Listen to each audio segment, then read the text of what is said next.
Ucapan pelaku ke teman sebelum ledakan di SMAN 72 Jakarta, tersenyum izin pulang. Terduga pelaku ledakan di SMAN 72 Kelapa Gading Jakarta Utara, rupanya sempat berkomunikasi dengan salah satu siswa. Menurut temannya, pelaku juga bahkan sempat izin pulang sebelum ledakan tersebut. Namun diduga saat itu dirinya kembali lagi ke sekolah. Ledakan itu terjadi di Masjid SMAN 72 Jakarta seusai khotbah masjid, Jumat, 8 November 2025. Saat jamaah hendak berdisi untuk sholat Jumat, ledakan keras tiba-tiba terdengar dari dalam masjid. Ledakan diduga berasal dari posisi tengah, sebab beberapa siswa yang ada di tengah mengalami luka parah. Pas kejadian dia udah gak ada di TKP. Teman kelasnya bilang udah gak lihat dia. Kata siswa SMAN 72 Jakarta, R, dikutip dari cumi-cumi.com, Sabtu, 8 November 2025. Menurut R, pelaku jarang bergaul dengan teman-temannya yang lain dan dikenal pendiam.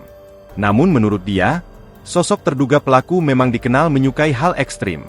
R juga mendengar kabar kalau terduga pelaku sempat izin pulang sebelum terjadi ledakan. Isunya dia sempat pulang dulu.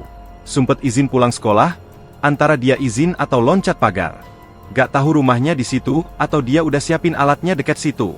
Atau dibawa dari pagi, saya juga gak tahu. Tuturnya lagi. Sementara itu, temannya yang lain, inisial M mengaku sempat komunikasi dengan terduga pelaku. Saya sempat berkomunikasi sama dia nanya kayak, puncak bulan basahnya kapan? Tutur M. Meski tidak satu angkatan, namun ia mengaku cukup sering menyapa terduga pelaku. Dari dulu saya kalau ketemu dia emang suka nyapa. Nyapa-nyapa doang, katanya. Seperti biasa, ia pun menyapa terduga pelaku sebelum ledakan terjadi.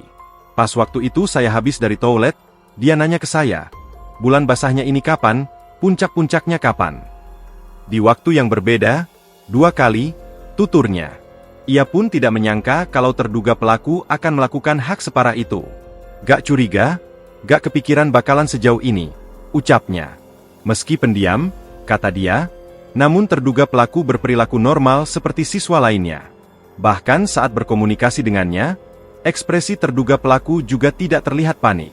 Ekspresinya senyum, kayak orang pada umumnya, nggak terlihat excited juga.